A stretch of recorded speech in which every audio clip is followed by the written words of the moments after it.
started.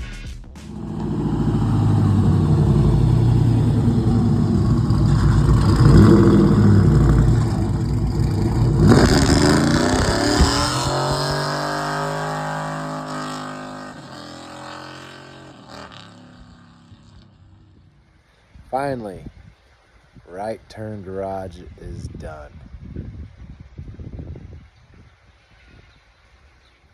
All right, on the inside of the right turn garage here, I'm going to, the front of the shop is a 30-foot wide and it's 40 foot deep. I did two 10 by 10 doors and then I did the entry door in between the doors.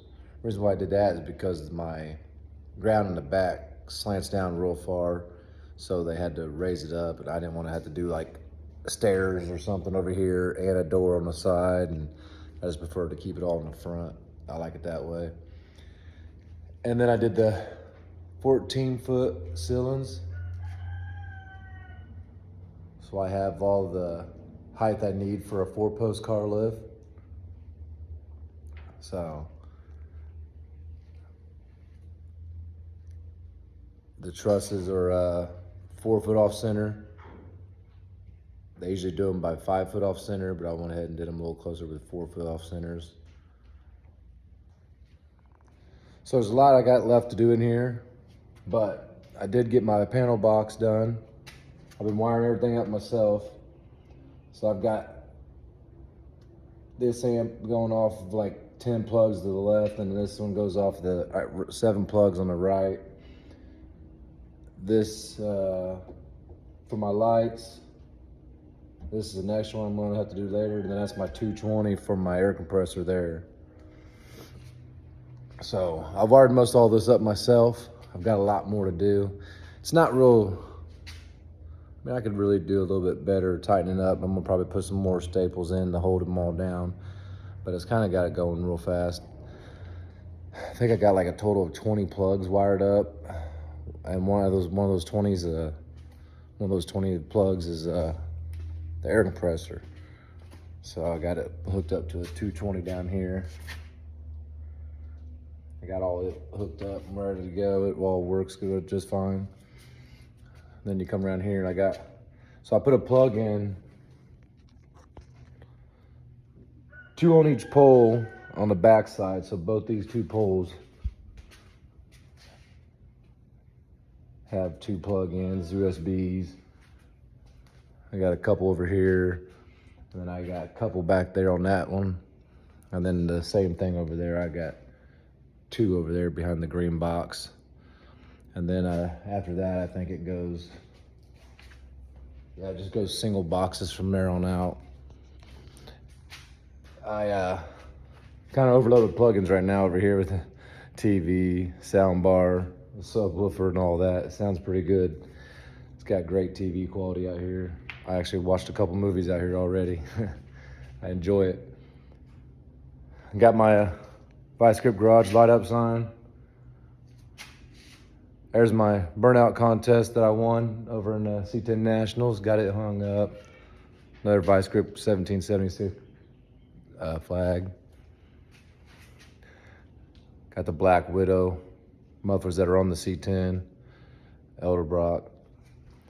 I got to get back into talking about the C10. Last I done the C10 talk, well, I guess I did make a video of it doing the LS swap, but I missed a lot of videos that I could have been making on a lot of the parts on here. Truck's so hard to open up with one hand. So there's the LS still going pretty tough. AR5 in there. I still need to do some wiring, finish up tucking all this up and get my carpet put in. I got new carpet for it. Got the new digital dash in there. A lot more to do with this thing. And the new wheels. Got rid of the white steelies. I think she looks really good with the chrome wheels there. They're a US mag. I think they're what are they called?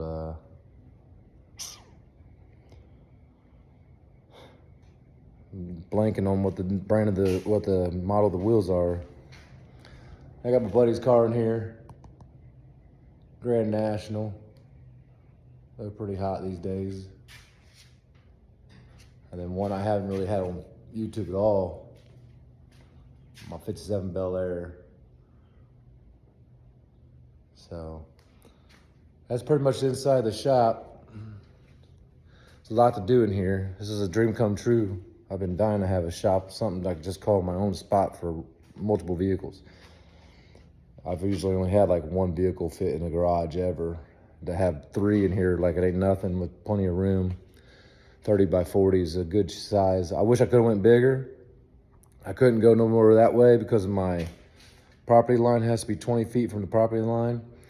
And I couldn't go no more the other way because of my septic fingers.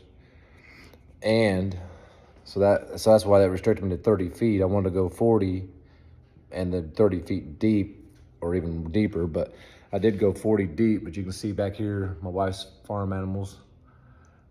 It's a big slope. And like I'll show in the next clip that where the property out there, how deep it is. It's almost 6 foot tall concrete in the back, down here to a level on the front to the end of the driveway.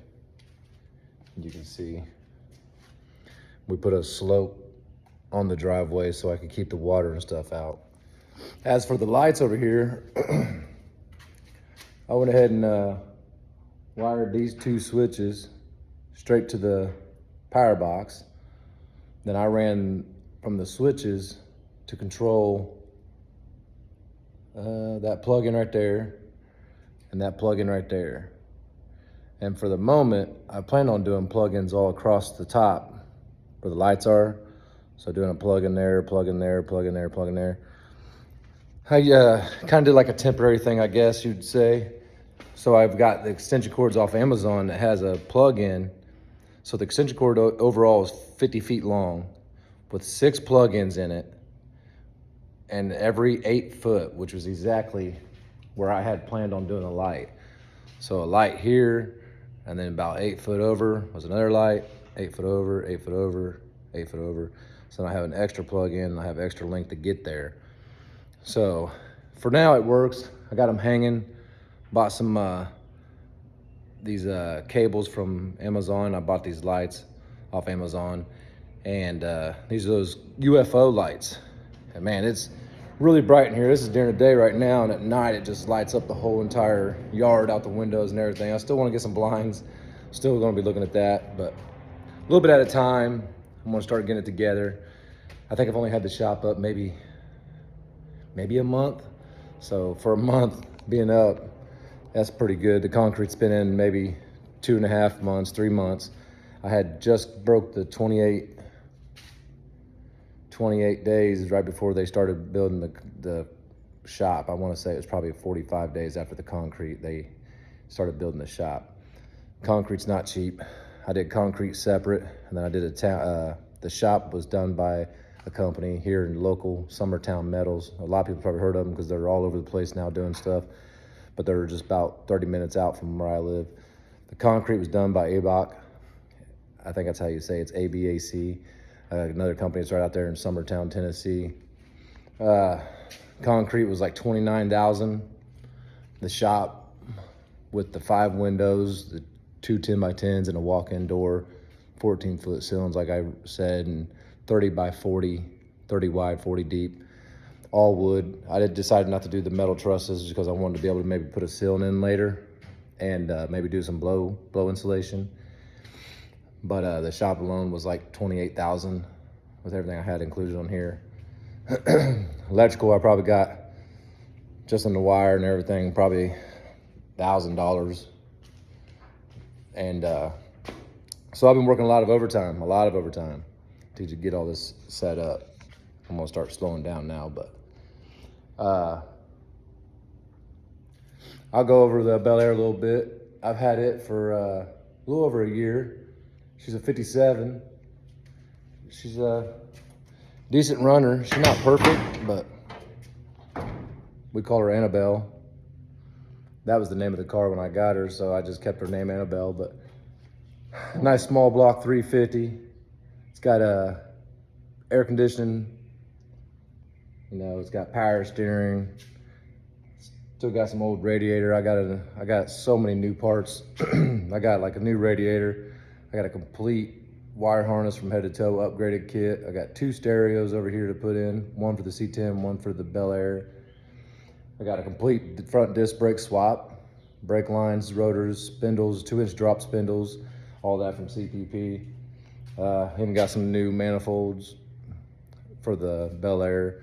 They're pretty tight in there. There's not a lot of room with that power steering, so you have to almost run manifolds no matter what, just because it's pretty tight area in there. But she's a 4-door, but she's not bad interior wise. She's pretty clean. And I got a brand new set of digital gauges to go with it. She's got the black interior. And she's not perfect, but as you can see here, she has a little bit of bubbling in the doors, but nothing solid through. I mean, it might be some repair. I put the wheels on it. It just had straight steel wheels on it with some moon caps on it that were rusted real bad. I still have those, but I put the wheels on there. Ended up getting those off of a guy that had them on a Camaro. I had to do longer studs in the front, and then I ended up having to do the ET lugs in the rear because, you know, these cars stock, they they don't have a whole lot of studs because they have the steel wheels on there. So when you use an aftermarket custom wheels or whatever, they have a thicker plate, so you can't get hardly any studs. So instead of changing the studs, I just did ETs on them, ET lugs that are kind of like a shank, and then they go to the regular lug that, so it kind of shanks up, and then it goes out like that, like an acorn, and then it goes up to the, so that way I got enough. I'm getting like 9 threads on the lugs now, on the studs now. So got my welder set up. So, and I love my TV though. It's 65 inch. It don't even look like a 65 inch on this wall. It looks tiny on that wall, but man, it sure is nice having a big TV in here. Wife's a little worried. I think I could pretty much live in here now. Got my little futon for now, but I'm hoping here soon I'm gonna have me a 4-post car lift here, and then I can start doing a lot more work in here. Like I said, I still want to do carpet in the C10. So, and then if I end up keeping the Bel Air, which I do want to keep, but I've had a few offers. If I end up doing selling her, the money's gonna go towards the 4-post car lift, because that'll be a game changer in here for sure. So there'll be no stopping me in here then. But I have another little ride out here. I got a 89 dually, and she's got a 454 in her, automatic, with only like 105,000 original miles. It was over here in Tennessee on a farm. 105,000 original miles on it, and I went up under that body. There's not a drop of rust on it. So I ended up getting that off of a buddy, and I'd like to get some semi wheels on that thing and lower it down just a little bit and just make it kind of like a daily, and maybe like a tow pig. But yep, that's part of the shop in the inside. Like I said, I'll run you outside and show you some stuff outside, but she's coming together a little bit at a time. I'm gonna try to get back into making some more videos. Like I said, I've been working a whole lot, and sometimes it's hard to really make videos because, like with the C10, I mean, you guys missed a lot. I did a like a Boyd welding tank in the back. I got the piece that I want to do, but I did a Boyd's welding tank in the back. I C-notched the frame. I just did a bolt-in mini C-notch. I did some of the paint, some of the frame. I did a complete Holley Terminator wire setup on there. And like I said, I did a AR5 out of like a 2008 Colorado transmission. I got a dang near brand new one that a guy bought, and swapped it in with the LS1. So that's an all aluminum 5.7 LS1 with a Brian Tooley Racing hot rod cam, which is just below the what is it? There's a hot rod, and then there was the red hot cam. So this is just below the red hot cam, but it's above the Truck Norris cam. Like a lot of people say, the only problem I had with it is that it builds a heck of horsepower after 3,000 RPMs. When the Truck Norris cam, pretty much your power right away. So whenever I get into 3,000 RPMs, that's when you feel this thing really kick into power. I've got a nice little burnout video I might throw in here to show you guys that I just did recently. I just got the clutch and all that broke in and everything. So she's been to a couple shows. She's not perfect either. She's got some paint chip here and there, but you know, I've had her since 2017, this being 2026. So I've had her for a while, so she's not perfect anymore, but I drive her. So I try to drive her as much as I can. Yeah. So if you guys can, give me a like, give me a subscribe. I'm gonna try to get back into this, making videos and stuff. Like I said, it's really hard to do videos, I feel like sometimes, especially when you have little time and you got a job, you know, and you got a family and this and that. And I find it's so much easier. Like I just wanted to get to work and just get things done. And sometimes I don't even turn the radio on. I just get going and I don't stop. And making videos, you really have to be careful on how you angle your cameras and everything and how you're going to do everything. And it seems like it takes me 3 times as long to do anything on a project wise, but I kind of do want to get back into it now that I've got the shop. I'm a little bit more comfortable out here, and I think it'd be kind of cool to get back into the videos. I know it's been a while since I've posted any videos, so I'm going to try to get back into it, try to do some stuff on the dually.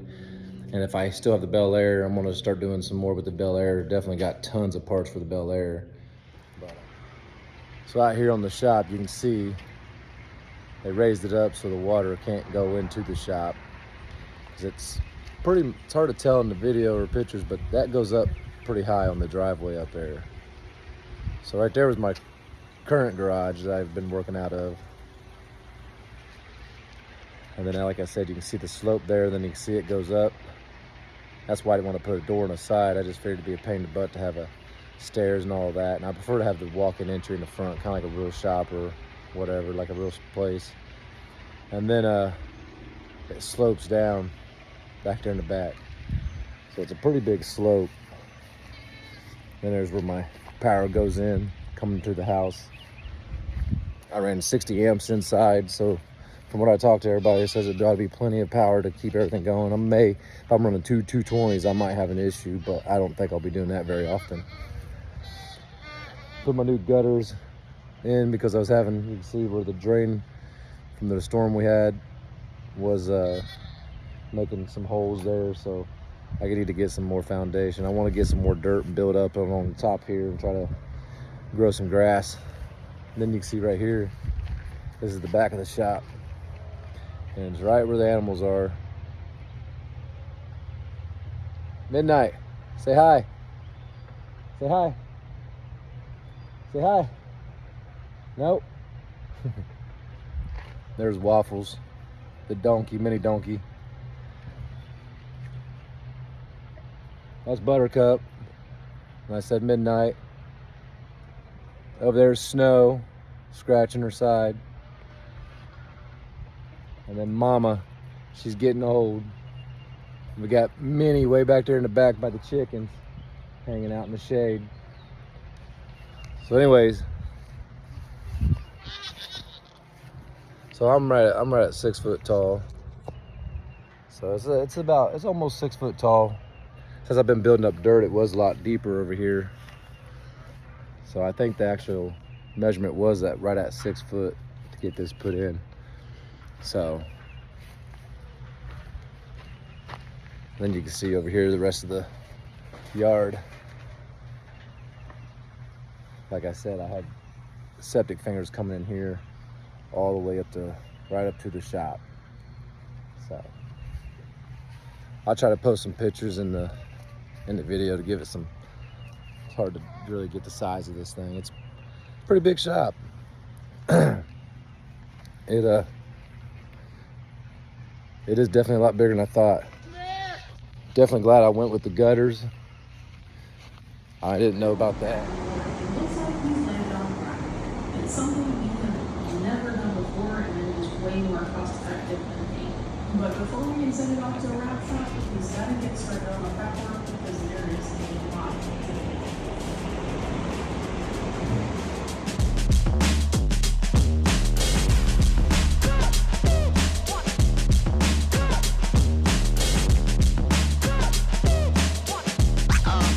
Oh, that's real good.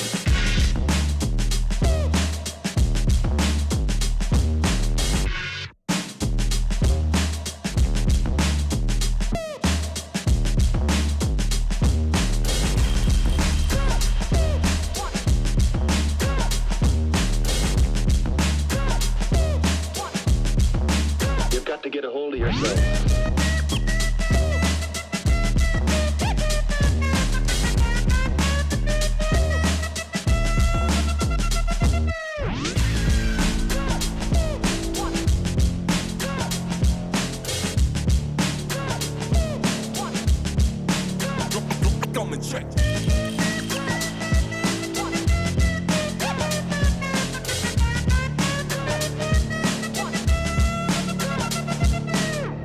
Ain't nobody stopping me. Ain't nobody stopping me.